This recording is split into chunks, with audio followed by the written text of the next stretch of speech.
Madame Fiat, c'est vous qui avez la La parole. hausse de la prime d'activité est un casse-tête bien plus important que ne l'aurait été une vraie hausse du SMIC. En effet, les obstacles sont nombreux pour celles et ceux qui espèrent la toucher. Il en est ainsi des familles monoparentales. Le Premier ministre a déclaré que l'ensemble des revenus seraient pris en compte.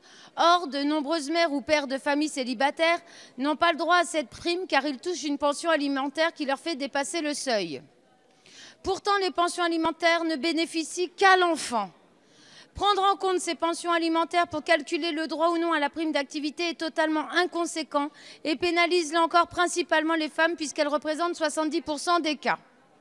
Les difficultés des mères et pères célibataires sont suffisamment importantes pour qu'on ne les pénalise pas encore plus. De nombreuses pensions alimentaires ne sont pas versées.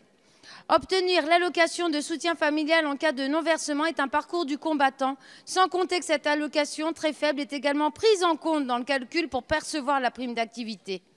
La prime d'activité majorée pour parents isolés, quant à elle, est très difficile à percevoir. De fait, il serait beaucoup plus simple et juste d'exclure les pensions alimentaires de tout calcul afférent à la prime d'activité. Je le répète, ces pensions alimentaires sont pour les enfants.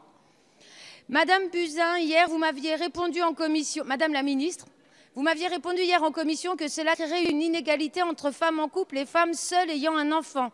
Mais leur situation étant différente, créer des conditions différentes pour des situations différentes n'a donc rien de choquant. Nous souhaitons que l'argent versé soit le plus en rapport possible avec le travail. C'est vous-même qui avez dit que le travail devait payer, qu'on ait une pension alimentaire ou pas pour ses enfants. Par cet amendement, nous vous demandons donc d'évaluer la possibilité d'exclure la pension alimentaire du calcul pour percevoir la prime d'activité. Sincèrement, c'est un amendement de bon sens et j'espère que vous le voterez pour. Monsieur le rapporteur, vous avez un avis?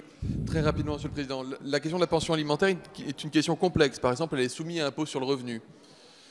Elle est soumise à impôt sur le revenu. Donc peut-être que si on voulait aborder cette question-là, ça devrait faire l'objet plutôt d'un travail spécifique qui, honnêtement, ça ne me semble pas du tout avoir sa place dans ce rapport dédié spécifiquement à la prime d'activité. Un avis défavorable.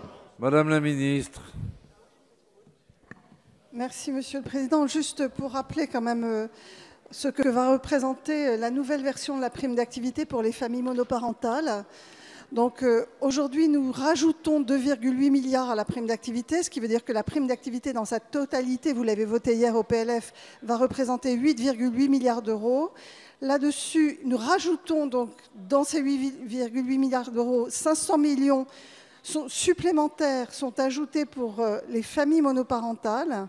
Et ça va toucher 150 000 familles monoparentales supplémentaires par rapport à la version précédente.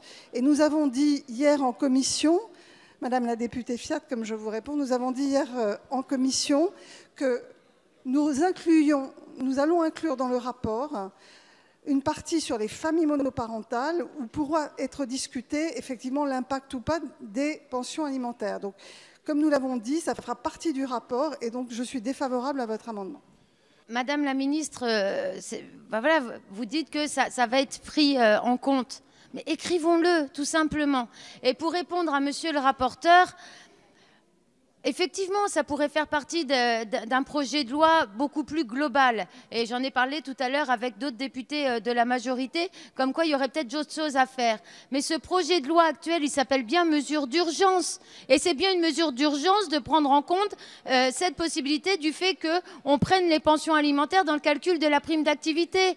Et effectivement, nous sommes prêts à travailler avec vous pour un autre projet de loi sur ce sujet. Mais là, on parle de mesures d'urgence. Il est quand même improbable qu'on puisse penser ici qu'on va voter quelque chose où une mère avec des enfants ne touchera pas ces 100 € parce qu'elle touche une pension alimentaire qui est pour ses enfants, pas pour elle ou pour lui, pour le parent.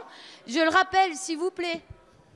Bien, je vous propose donc de voter sur l'amendement présenté par Madame Fiat, qui a reçu un avis défavorable du rapporteur et du gouvernement, qui est pour. Ah, c'est un scrutin public, oui. Bien, alors nous allons procéder à ce scrutin. Madame Obono, si vous voulez bien regagner votre place, je vais mettre aux voix l'amendement 159. Le scrutin est ouvert.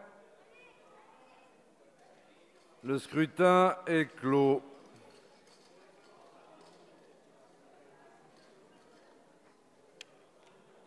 Votant le 107, exprimé 172, majorité 87, pour 29, contre 143.